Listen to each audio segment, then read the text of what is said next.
ፍልፍል ቲቪ سلام وصلناي أبكل كرنعات عالم زلخم كبراتن كبرانن تخاتلتي فلفل تي في نلوم زبلناي اواناوي مدب حزنا متينا لنا دقي مسناي مكتتال نابزي بطح خبت شركة قبروكم اون نمدبنا ويكا نفيديونا ازي حقاز سلازغونه لايكاي ترسعو ابو طاريتو زلكم نقفيتا يخون ريتو حساباتكم تقدفولنا دقيمنا بتحتنا نعدم بعابي اغن سابسكرايباين رسع نابت مدب كبلكم دقي مسناي مكتتال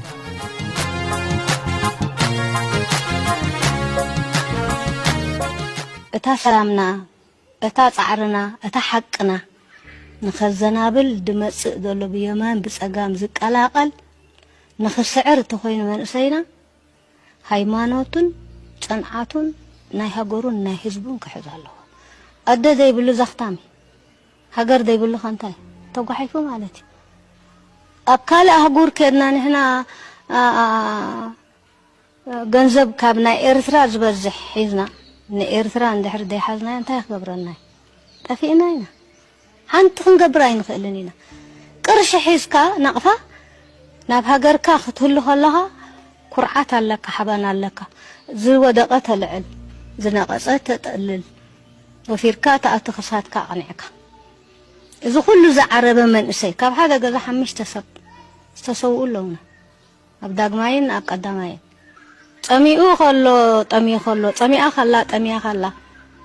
ዝተሰው ደቅናን ኣሕዋትና እንድሕር ደይ ንዝክር ኮይናሲ ናይ ሕጂ ጥራሕ ኣበይ ክንበፅሕ ኢልና ኢና ንጎይ ዘለና ውሳኔ 390 AV بقلم استتصحفه طلمت 4 ዓመት ታሪክ ቃልሲ ህዝቢ ኤርትራ ንናጽነት በመሰረቱ ነቲ በዓለም ለኻዊ ማሕበረሰብ ዝተፈጸመ ታሪኻዊ ጸሊም ቆጽሊ ንምእራም ዝተኻየደ መሪርን ስነመጎታውን ተጋድሎ እዩ እቲ ኣብ ታሕሳስ 1950 ብውድብ ሕቡራት ሃገራት ዝጸደቀ ውሳኔ 390 AV ተራናይ ወረቐት ስምምዕ ዘይኮነ ንመጻኢ ዕድል ሓደ ህዝቢ ኣብ ረብሓታት ናይ ዋጋ ዓዳጋ ዘእተወ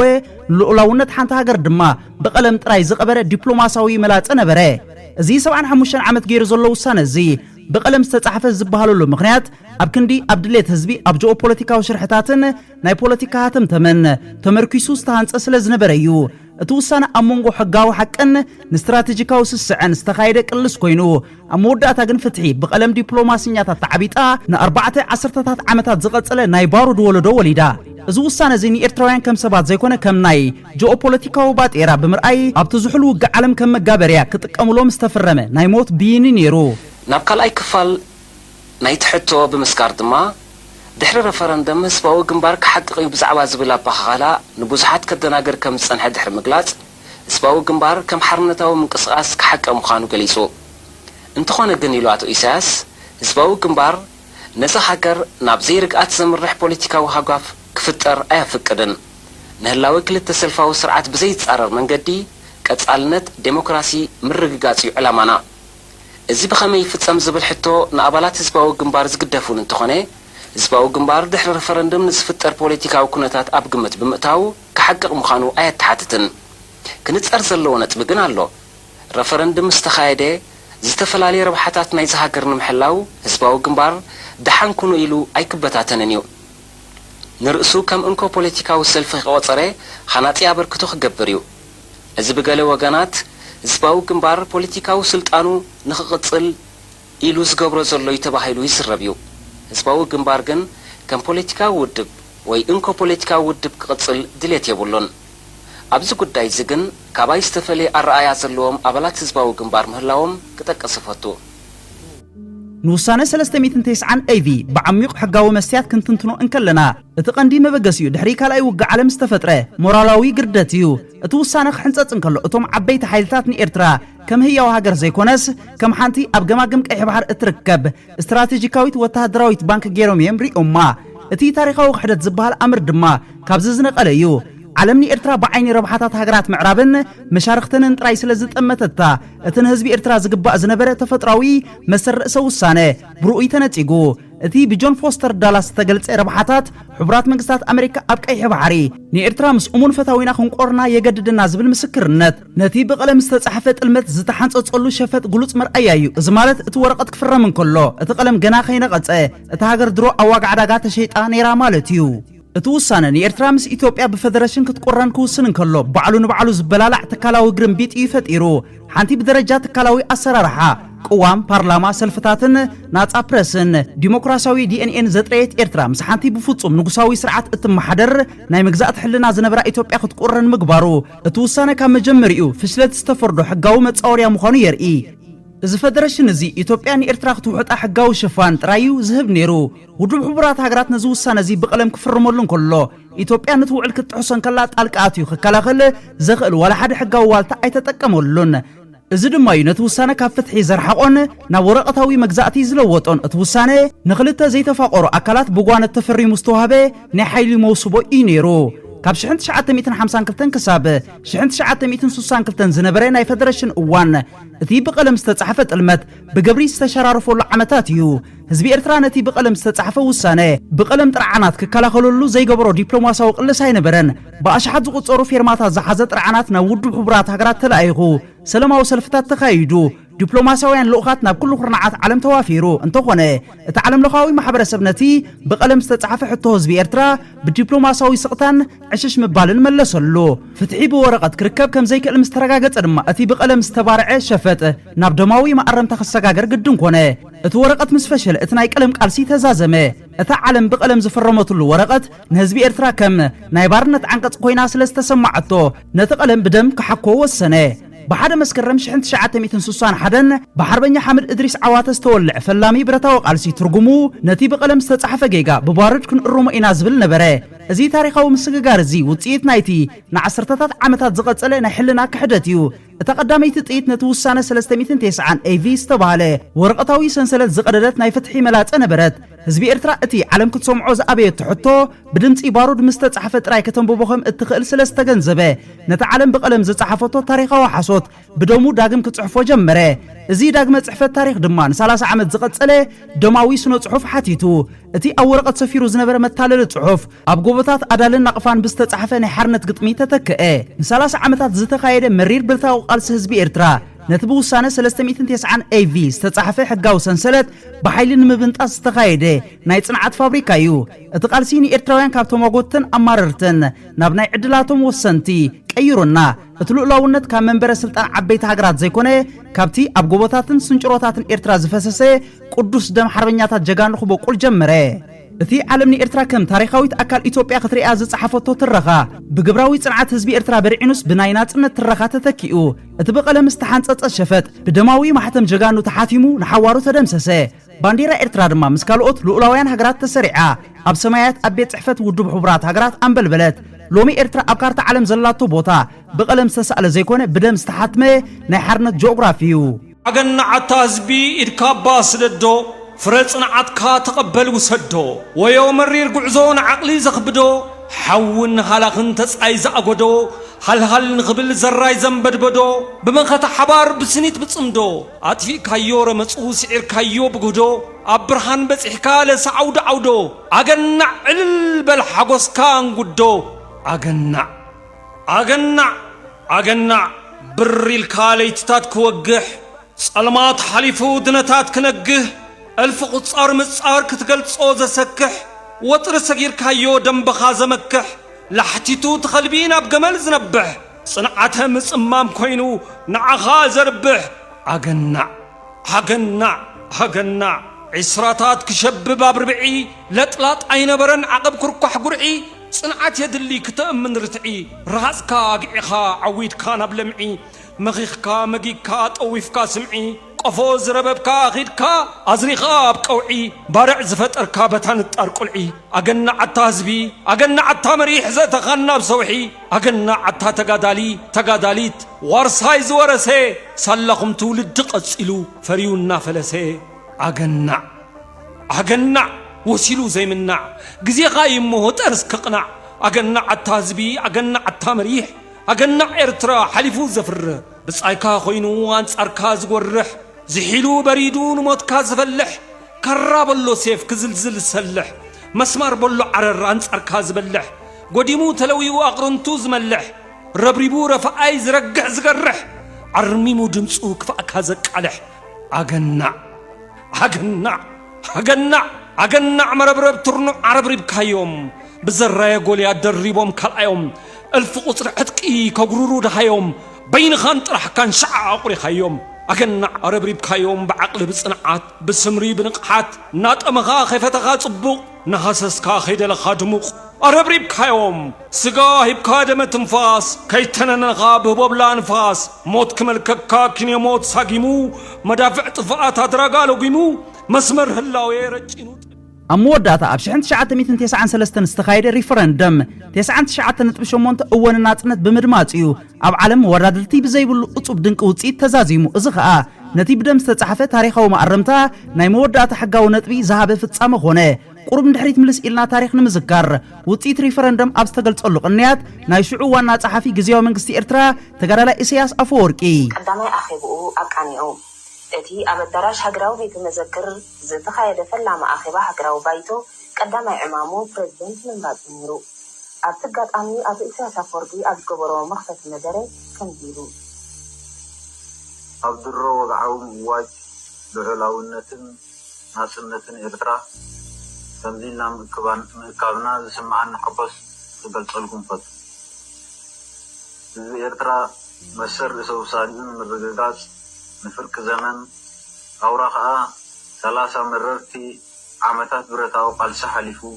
حرنتو دحر من رجاجو نوبدايو حقاو مزازمن مقبار نرفرندم مخلط عمتات السجاجرو جزياو منقستي كما حدر سنيحو رفرندم بناطان رتعاون مجدي بزنا أدم الززاموها نيرترا ناطان لعلاوي تنهاجر غير والو مساي عدل هاجرنا ذات أمان انت تخون حق خمز نقص مقبار قواماو منقست من مسرات ديمقراسياو تكالاتن وحسنت لزغنة لألي زغنة خالو قداي من سرح اللفتاي أب حداسن ناطان هاجر قواماو منقستي من مسراتن ህዝብን ሃገርን ኤርትራ ድሌቶም ብሕጋውን ሰላማውን መንገዲ ከይገልጹ ንነዊሕ ዓመታት ተሐሪምዎም ጸኒሑ እዩ በዝኻ ከቢድ ዕንወት ዘስዓበ ነዊሕ ኩናት ተኻይዱ እዚ ሪፈረንደም ዝምበኣር ኣብ ክንዲ ድሌት ህዝብታት ንምዕምጻጽ ሓይሊ ምጥቃም ጉዳያት ብፖለቲካውን ሰላማውን መንገዲ ምፍታሕ ስልጡን ኣገባብ ምዃኑ ንኹሉ ትምህርቲ ዝህብ ክብል ገሊጹ ነይሩ እቲ 99.8 እወነ ናጽነት ዝብል ድምጺ ነቲ ውሳነ 390 ኤቪ ንሓዋሩ ናብ ጎሓፍ ታሪኽ ደርቢው ዓለምካ ድሕሪ 43 ዓመታት ነቲ ብቐለም ዝፈጸመቶ ዲፕሎማሲያዊ ገበን ተኣሚና ንኤርትራ ከም ልኡላዊት ሃገር ክትቅበላ ተገደደት እዚ ድማ እቲ ብቐለም ዝተጻሕፈ ናይ 40 ዓመታት መግዛእቲ ብጽንዓትን መስዋዕትን ተሳዒሩ ሓቀኛን ዘይድምሰስን ልኡላውነት ኤርትራ ብኸመይ ከም ዝተረጋገጸ ዘጉልሕ ዓብዓወት እዩ ዋና ጸሓፊ ሸው ዝነበረ ፍሉይ ልኡኽ ሰዲዱ እቲ መስርሕ ቃላጠፈልኩም እንትስ ምስ ኣብ አዲስ አበባ ዘሎ መንግስቲ ተሳሚዕኩም ተገበርኩም ወደኾነ ይመሐሸን ተባሂል የለን ንሕና ንናጽነትና ዝኾነ ይኹን ሓይሊ ኣብ ዓለም ድሕሪ ኩሉ ኣብ ኢትዮጵያ ዘሎ መንግስቲ ክፍርመልና ኣይንዘልን ተሳሚዕና ከነቃላጥፎ ምስ ኣብ አዲስ አበባ ዘሎ መንግስቲ عركنا محزنان سلزخونه مسؤول تسامعنا حجنا صنت كنمص ወይ ድማ ነቲ ናይ ናጽነት መስርሕ ከነቃላጥፎ ኣይንደልልኒና ኢልና ኣብና ቆሙን ተዘይኮይኑ ረፈረንዱም ክካየዳ ይኽእልኒ ተባሂሉ ረፈረንዱም ሕብራት ሃገራት ኣይካፈለን እንተይሉ ናይ ዓለም ማሕበረሰብ ብዝተፈላለየ ሓይልታቱ ከም ዝሳተፎ ገርና ረፈረንዱም ከነካይዲና ተባሂሉን ተሞግቱሉ ይሽዑ ናይሽዑ ሰነዳት ሓደ በሓደ ከም ዝረጋግጽዎ ተዘኪምና ዝነበርና ናይ ፖለቲካ ሓላፍነት ነዚ እዋንዝን ነዚ ወለዶዝን ዘይኮነ ንመጻኢ ወለዶታት ትርጉም ስለዘለዎ ናጽነትና ከዓ ደምና ከፊልና ተቃሊስና ዘምጻናዮ ኣብ ርእሱ ምዃኑ ኣብ ናይ መወዳእታ ሰዓቱ ብፌርማን ብቀለምን ናይ ዝኾነ ይኹን ሓይሊ ዘይኮነ ብናይ ህዝቢ ኤርትራ ድምፂ ክረጋገጽ ኣለዎ ንሕና ዝትኮብ ናጽነት ኣብ ላንካስተር ሃውስ ዝፍረም ናጽነት ወይ بخالد استفلالي من قد زوهابنا ناصنت አይንደልና በሕጋው መንገዲ ዓለም ዝፈልጦ ህዝቢ ኤርትራ አብሙሉ ዘድምጾሉ ናጽነት ኢና እንደል ተባሂሉ ናጽነት መሲ መንግስት ኢትዮጵያ በቀረባ ይኹን ብሩሑ بصبوق دليت يكون بستفلاليه منقدي ابز قداي زي ايد نيرو ويلي يزارب نخالف بوليتيكاو اعلامان تزي كوينو اب تاريخ زتمركوسه حق يبلون مسلنا هلاوينا ناصنتنا بقالسنا طراي زيكونه بحقاو منقدي بنا حزب ኤርትራ ሙሉ ተሳታፍነት ዝመጸንበር በቡራኬ ወይ ድማ በቅዳስ በብዝኾነ ይኹን ለግሲ ናይ ዝኾነ ኃይሊ ከምዘይ መጸ ደጊም ካነቶም ባህልቱም ርግጋጽ ሕማቅ ይመስለኒ እቲ ወረቀት ነቂጹ እቲ ቀለም ተሓኺኹ ኤርትራ ግን ብደማ ተሓቲማ ጸኒዓ ኣላ ሎሚ ልኡላውነት ኤርትራ በወረቀት ዝተዓደለ ህያብ ዘይኮነ ብደም ዝተጻሕፈ ዘይሕከኽ ናይ ታሪኽ ሰነድ እዩ እቲ ብ390 ኤቪ ዝተጀመረ ዲፕሎማሲያዊ ጸልማት ብጽንዓት ህዝቢ ኤርትራ ተቀዲዱ ብናጽነት ዝተሓትመ ናይ ፍትሒ ብርሃን ነጊሱ ኣሎ محساب مسساني عبد الحين ملاتي رقيت وزغمي عب حيا اللوتي راسو كيدني من وسينو من خبير وساني من وسينو سلاوي سلاوي سلاوي سلاوي سلاوي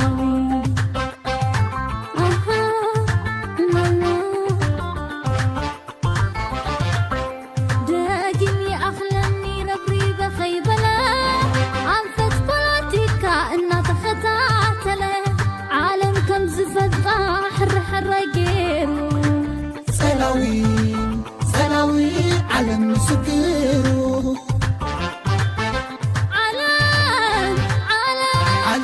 عالم كعريات قننت عالم مسمر اخذ حزام كيبل السلام حايا الرقحي حرقة راوي قدبوز السنة ملا من تحوي سلاوي سلاوي سلاوي سمو تفرحي للي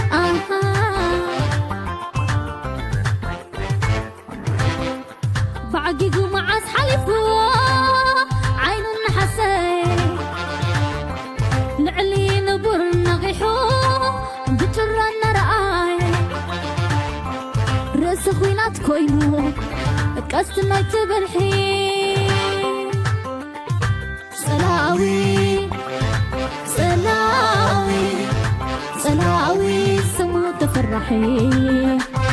ملاي ملاي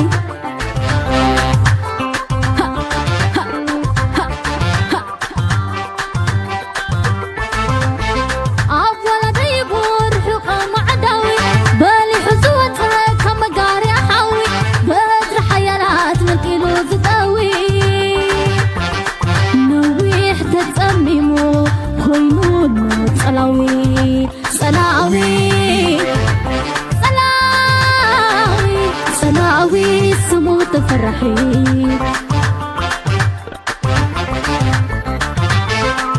ما زال حساب عمتنا نستير قلالي هون نروحو بالنقران من قد حرنات بقبري زرعاية من قد حرنات بقبري زرعاية سلاوي سلاوي سلاوي سمو تفرحي ملاي ملاي زي لعلي لك قربلكم تصنحكم مدب وسانه 390 AV اب 75 عمتو بقلم استصحفت المت 4 عمت ساميኤል ገብረ ብርሃን كيلا حقي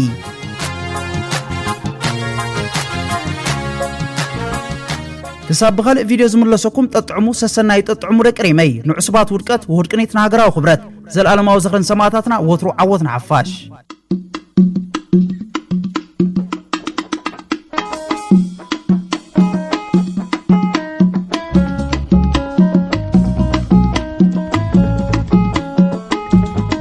فلفل تي في